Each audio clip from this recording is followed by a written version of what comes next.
히브리서 12장. 우리에게는 이렇게 많은 믿음의 증인들이 있습니다. 그들의 삶은 우리에게 믿음이 무엇인지 말해주고 있습니다. 그러므로 포기하지 말고 우리 앞에 있는 경주를 열심히 합시다. 우리의 삶 속에서 방해가 되는 것들은 다 없애버리고 우리를 쉽게 올가매는 죄를 벗어버립시다. 우리 믿음의 시작이며 또 믿음을 완전하게 하시는 주님만을 바라봅시다. 예수님께서는 십자가에서 돌아가실 때 아무것도 아닌 것처럼 모든 부끄러움을 참아내셨습니다. 예수님께서는 하나님께서 예비해 두신 기쁨을 기대하셨기 때문에 그렇게 하실 수 있었던 것입니다. 이제 그분은 하나님 보좌의 오른편에 앉아 계십니다. 예수님을 생각하십시오. 예수님께서는 죄인들이 그를 미워해서 악한 일을 할 때에도 묵묵히 참으셨습니다. 지칠 때라도 낙심하지 말고 예수님의 본을 따르기 바랍니다.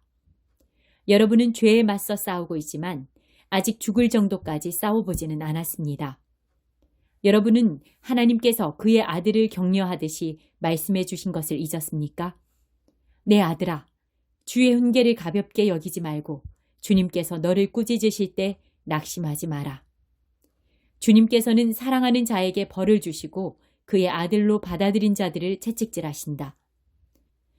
따라서 여러분이 받는 고난을 아버지의 훈계로 알고 견디십시오. 하나님께서는 아버지가 자기 아들에게 벌 주듯이 여러분을 대하시는 것입니다. 아들을 훈계하지 않는 아버지는 어디에도 없습니다. 아들이면 훈계를 받게 마련입니다. 만일 여러분에게 아무 훈계가 없다면 여러분은 사생아이며 참 아들이 아닙니다. 우리는 이 땅에서 모두 육체의 아버지가 있습니다. 그 아버지가 우리를 훈계한다 해도 공경하는데 하물며 영의 아버지의 훈계를 받아들여야 하는 것은 말할 필요도 없지 않습니까? 그렇게 할 때 우리는 생명을 받게 되는 것입니다. 이 땅에서의 아버지는 그들이 가장 좋다고 생각하는 대로 우리를 벌합니다. 그러나 하나님께서는 우리가 그분의 거룩하심을 닮게 하기 위해 벌하십니다. 훈계를 받는 바로 그때에는 즐거움이 없고 고통스럽습니다. 그러나 후에 그 훈계 때문에 더 나은 사람이 된다면 우리에게 평안이 있을 것입니다. 왜냐하면 우리가 올바른 길 안에서 살아가게 되었기 때문입니다. 여러분은 피곤한 손과 연약한 무릎을 강하게 하여 일어나십시오. 올바른 길을 가십시오. 그러면 다리 저는 사람이 절뚝거리지 않고 고침을 받게 될 것입니다. 모든 사람과 사이좋게 지내며 거룩하게 사십시오. 만일 삶이 거룩하지 못하다면 결코 주님을 만나지 못할 것입니다. 아무도 하나님의 은혜를 놓치지 않도록 주의하시기 바랍니다. 여러분 가운데 쓴뿌리와 같은 사람들이 생겨나지 못하게 하십시오. 그런 사람은 많은 사람을 괴롭히거나 더럽힙니다. 성적인 죄를 범하지 말며 에서처럼 하나님을 생각지 않는 사람이 없도록 하십시오.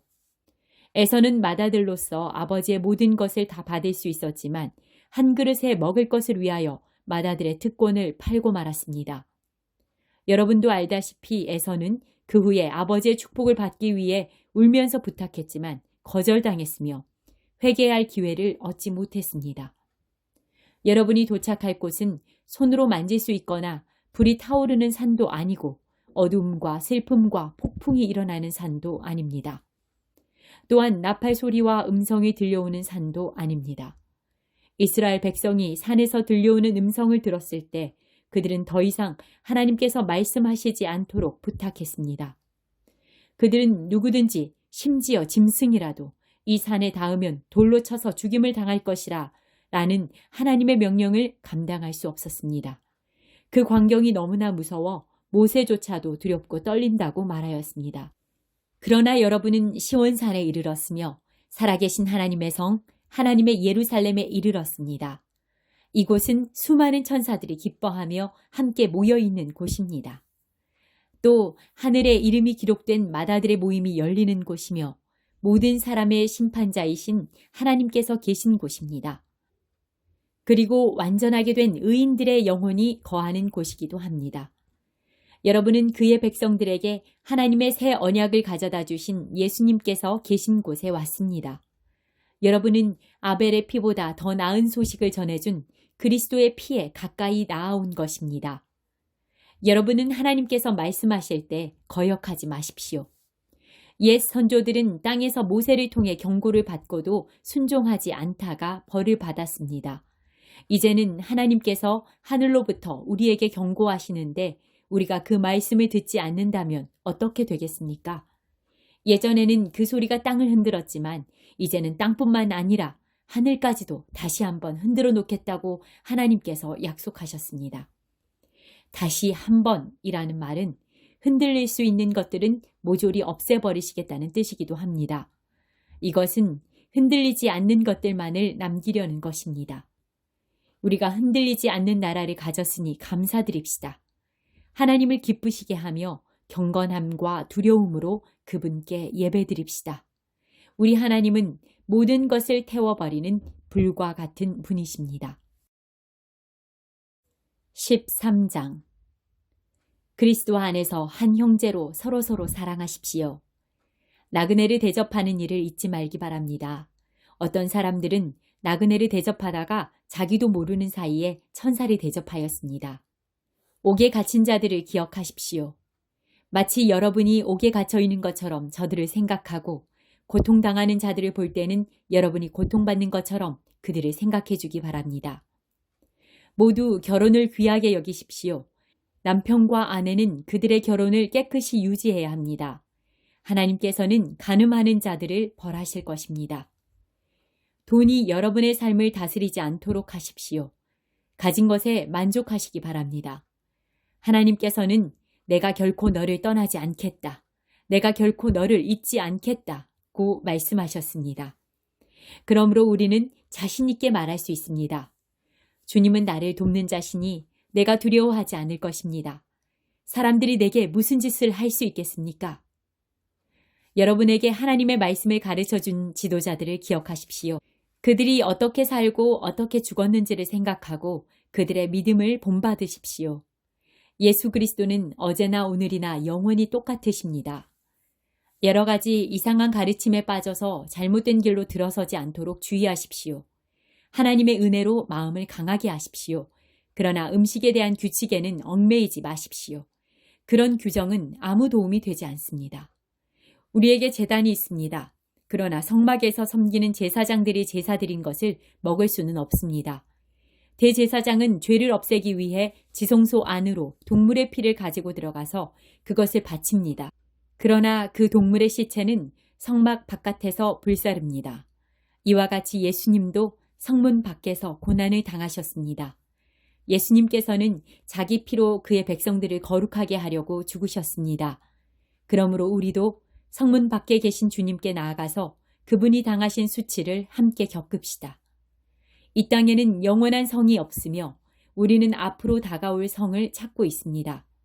그러므로 예수님을 통하여 항상 하나님께 찬양의 제사를 드립시다.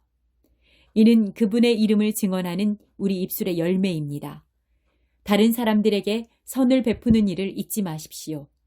여러분이 가진 것을 서로 나누시기 바랍니다. 이러한 행동은 하나님을 기쁘시게 하는 제사입니다.